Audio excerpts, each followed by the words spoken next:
शांति।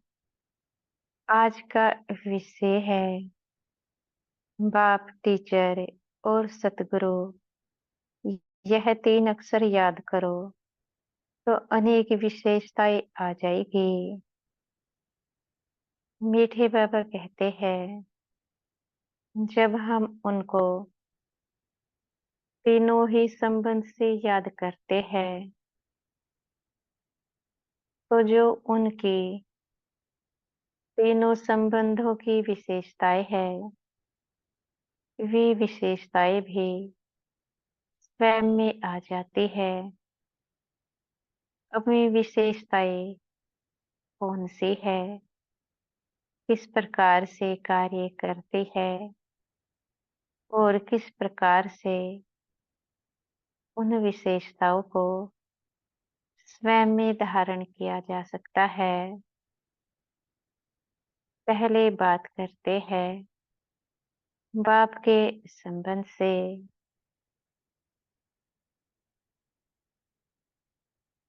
इस संगम युग पर 2500 साल से हम आत्माएं उनको पुकारते आ रही है, अनेक नाम रूपों में उनको खोजते आ रही है। खोजते खोजते इतने भटक चुके थे, राम की भी पहचान भूले।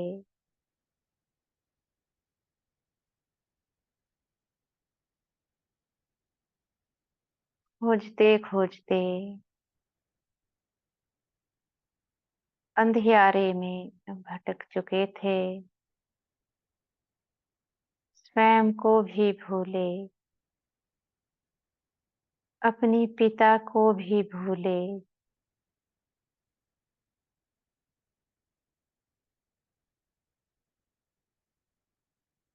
जब हम स्वयं को भी भूल जाते हैं, अपने पिता को भी भूल जाते हैं और दुखी हो जाते हैं,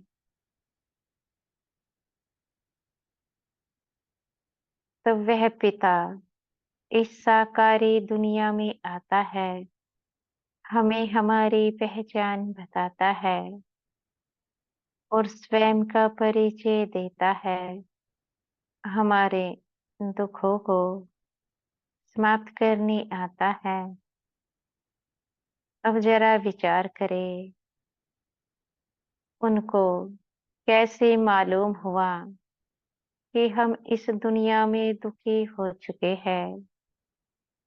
जरूर उनको दुख की भासना आई होगी, तभी तो वे इस दुनिया में आते हैं। अगर उनको हमारे दुखों की भासना नहीं आई होती तो क्या वे इस दुनिया में आते। जैसे कि उदाहरण के लिए इस संसार में भी देखो, जो माता पिता होते हैं उनके बालक उनसे कहीं अलग स्थान पर रह रहे होते हैं, वे दुखी होने लगते हैं तो उनके दुख की महसूसता उनके माता पिता को भी होने लगती है, क्योंकि उनके बालक उनको याद कर रहे हैं, पर माता पिता से मदद नहीं मिल पा रही है। पुकारते तो है माता पिता से मदद मिले, पर कोई ना कोई कारण ही हो जाता है, ना माता पिता से बात हो सकते, ना मदद ही मिल पाती है। ऐसे में माता पिता का मन उदास हो जाता है और बच्चों को याद करने लगते हैं, उनके संकल्प चलते हैं। पता नहीं हमारे बच्चे जिस स्थान पर रहते हैं सुखी होंगे कि नहीं होंगे, उनकी चिंता लगी रहती है।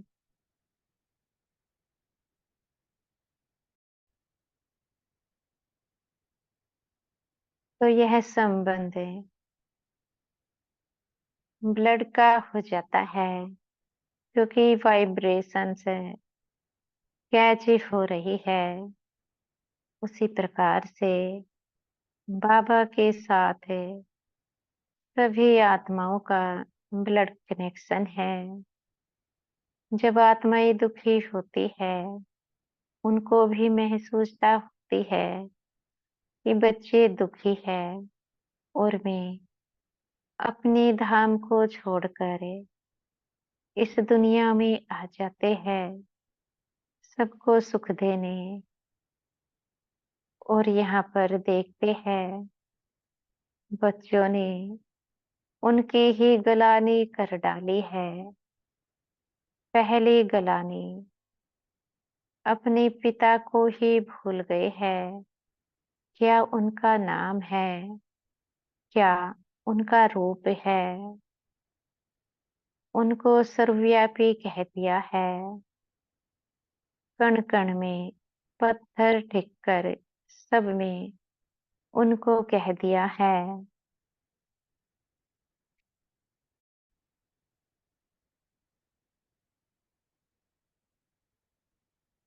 अनेक प्रकार की गलानी उनकी की है।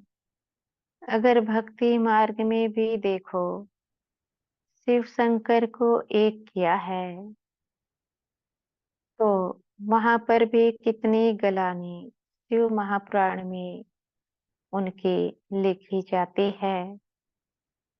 उसके बाद भी वे अपने बच्चों को क्षमा कर देते हैं और उन्हें सही मार्ग दिखलाते हैं, और कितनी बड़ी सौगात देते हैं। स्वर्ग की बादशाही दे देते हैं, अपनी मिल्कियत का मालिक बना देते हैं। तो कितना बड़ा दिल परम पिता का है। यह अपने से पूछना है, क्या हमारा इतना बड़ा दिल है?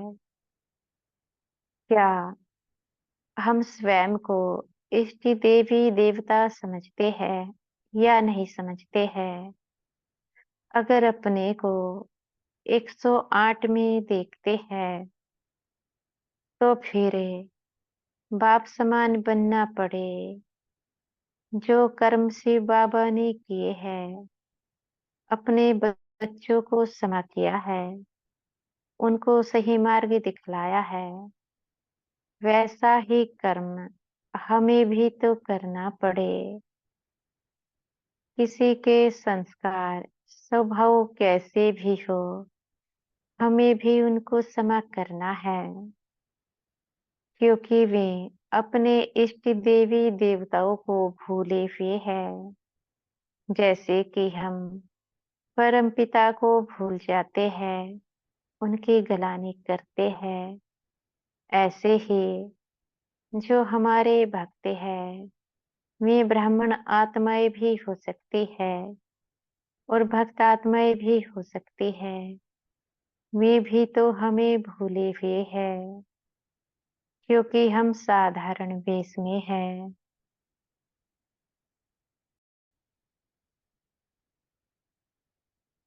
जब तक के हमारी शक्तियां हमें प्राप्त नहीं हो जाते, हमारा वेश साधारण ही रहेगा, क्योंकि जो शक्तियां है वह धीरे धीरे ही प्राप्त होती है।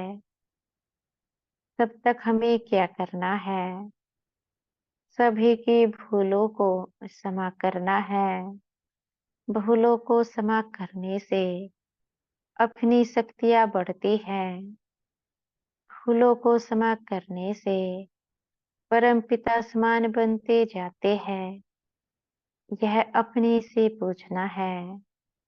जब कोई आत्मा भूले करती है, क्या हम उसको उसी क्षण क्षमा कर देते हैं?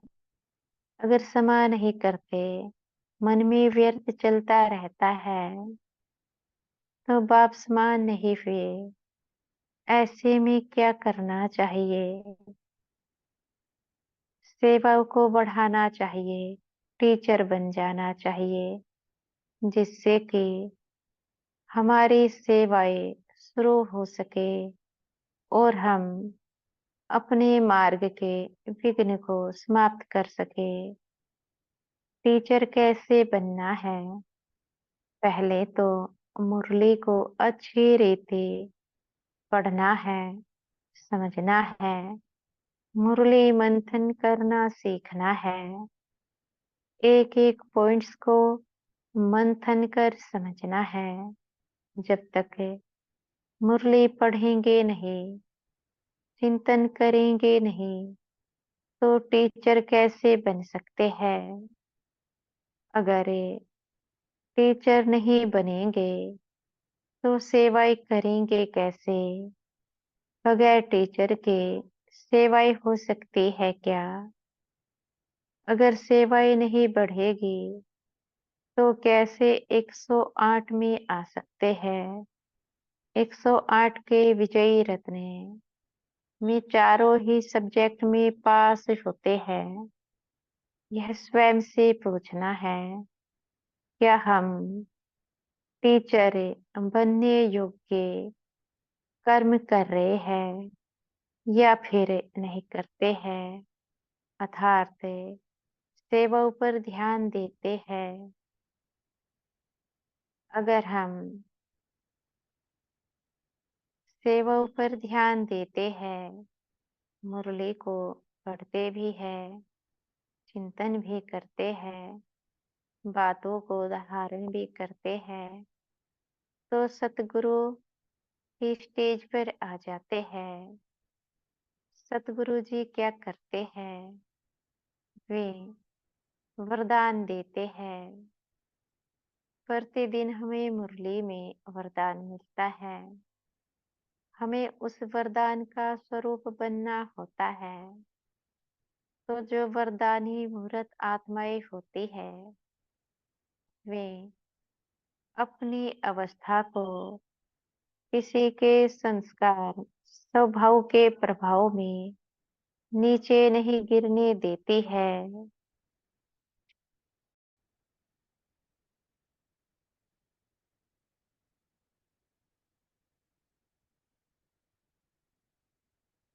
यह स्वयं से पूछना है, क्या हम किसी की बातों के प्रभाव में आकर अपनी अवस्था को नीचे तो नहीं गिराते हैं? अगर अवस्था नीचे गिराते हैं तो वरदानी मूर्त नहीं कहेंगे, क्योंकि मूर्ति हिल चुकी है। जो हिलते हैं वो किसी को उठाएंगे कैसे? अब कैसे हम सतगुरु की स्टेज पर बैठ सकते हैं? परमपिता को देखना है, वे क्या करते हैं। बाप बन सबको स्वर्ग का रास्ता दिखलाते हैं। टीचर बन सबको ज्ञान रत्न बांटते हैं। और सतगुरु बन सबको वरदान देते हैं। अगर विजयी रत्नी बनना है तो यह कर्म हमें भी करने पड़े। इष्ट देवी देवता बन सबको स्वर्ग का रास्ता दिखलाना है, हमारा कर्तव्य है। एक बार सभी आत्माओं को आत्मा और परमात्मा का परिचय दिया जाए। यह हमारी सेवा हो जाती है। यहीं से हम टीचर बन जाते हैं। आगे आत्माओं का भाग्य वो माने या ना माने, यहीं से हम सतगुरु भी बन जाते हैं, क्योंकि हम इष्ट देवी देवता है। हमें स्मृतियाँ आ चुकी है। हम अपना कर्तव्य निभा रहे हैं। सभी को परम पिता का परिचय दे रहे हैं। यह कर्म ही हमारा परमपिता की प्रत्यक्षता करेगा और वह परमपिता अपने विजयी रत्नों की प्रत्यक्षता करेगा। इसलिए अपनी चेकिंग करनी है। हम अभी कितने योग्य बने हैं और कितना अभी बनना है। अच्छा, ओम शांति।